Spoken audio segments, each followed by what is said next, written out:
Hello everyone, কেমন আছেন সবাই? আশা করছি সবাই অনেক ভালো আছেন। আজকের ভিডিওতে আমি আপনাদের সাথে শেয়ার করব টক দই রেসিপি। টক দই রেসিপিটা শেয়ার করার কারণ হচ্ছে আমরা অনেক ধরনের ফেস প্যাকে তাছাড়া হেয়ার প্যাকে এই টক দইটা ব্যবহার করে থাকি। আমরা যদি বাসায় এই টক দইটা তৈরি করে নিতে পারি সেটা আমাদের চুল এবং ত্বকের যত্নে অনেক বেশি নিরাপদ হয়। তাছাড়া চাইলে আমরা এই টক দইটা আমাদের ডায়েটে খাওয়ার কাজেও ব্যবহার করতে পারবো। তো দেরি না করে রেসিপিটা চলুন দেখে নেওয়া যাক। টক দই তৈরি করার জন্য এখানে আমি দইয়ের বীজ ব্যবহার করব।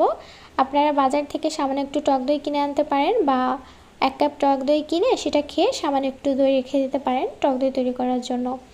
টক দইয়ের বীজটা বাসায় তৈরি করে নেওয়া যায়, কিন্তু দেখা যাচ্ছে যারা নতুন আগে কখনো তৈরি করেননি সেক্ষেত্রে দইটা নাও বসতে পারে। এই কারণে আমি বলবো সামান্য একটু দইয়ের বীজ কিনে আনতে। আমি আধা কেজি দুধ দিয়ে টক দই তৈরি করব, এই কারণে আমি এখানে 1 টেবিল চামচের মতো দইয়ের বীজ নিয়ে নিচ্ছি।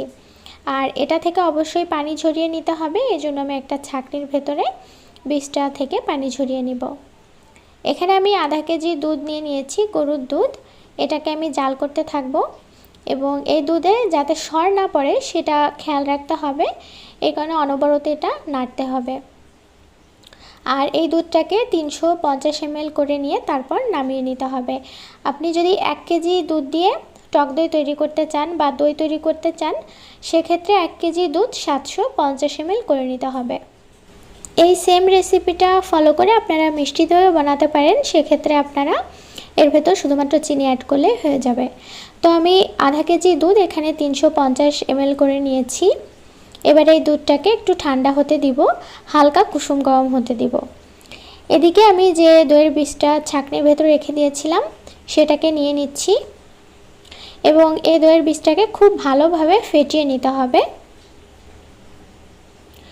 এটাকে খুব ভালোভাবে ফেটিয়ে নিয়ে তারপর আমি দুধের ভেতরে অ্যাড করব, কারণ এই দইয়ের বীজটা যদি ভালোভাবে ফেটানো না হয় সেক্ষেত্রে কিন্তু যে দইটা জমবে সেটার ভেতরে দলা দলা অংশ থাকবে।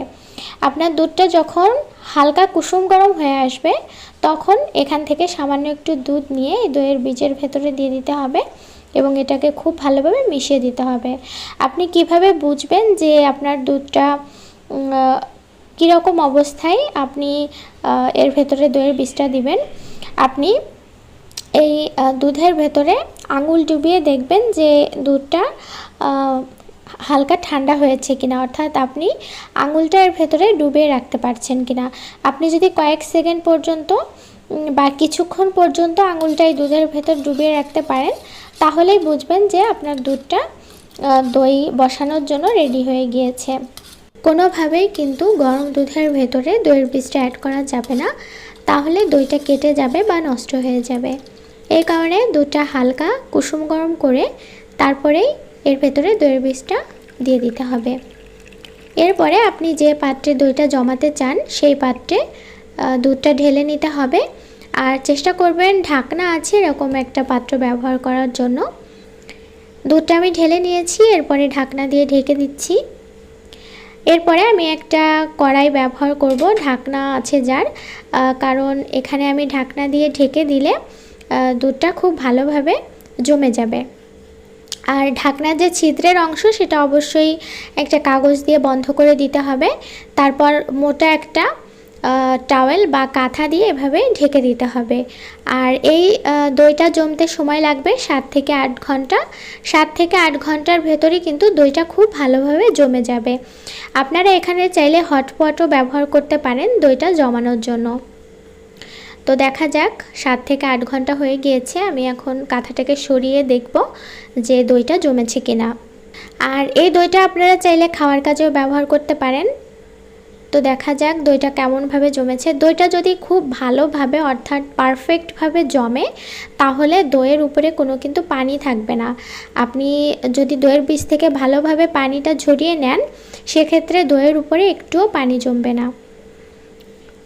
তো দেখতে পাচ্ছেন দইটা কত সুন্দরভাবে জমেছে আর এর উপরে কিন্তু একটুও পানি নেই।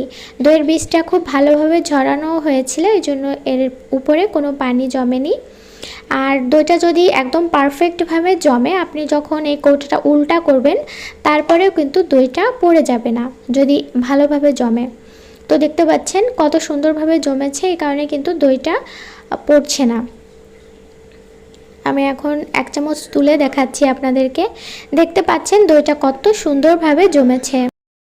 এই রেসিপিটা ফলো করে আপনারা বাসায় খুব সহজেই টক দই তৈরি করে নিতে পারবেন। এই টক দইটা আপনারা চাইলে খাওয়ার জন্য ব্যবহার করতে পারবেন, তাছাড়া এটা আপনারা চুলে এবং ত্বকেও ব্যবহার করতে পারেন। অনেকেই দেখা যায় যে টক দই দিয়ে ডায়েট করে, তারাও এটা বাসায় তৈরি করে খেতে পারেন। আর এই টক দইয়ের রেসিপিটা ভালো লাগলে অবশ্যই আমার চ্যানেলটিকে সাবস্ক্রাইব করে পাশে থাকবেন। পরবর্তীতে আরও নতুন নতুন ভিডিও দেখতে অবশ্যই বেল বাটনে ক্লিক করে নোটিফিকেশন অন করে রাখুন।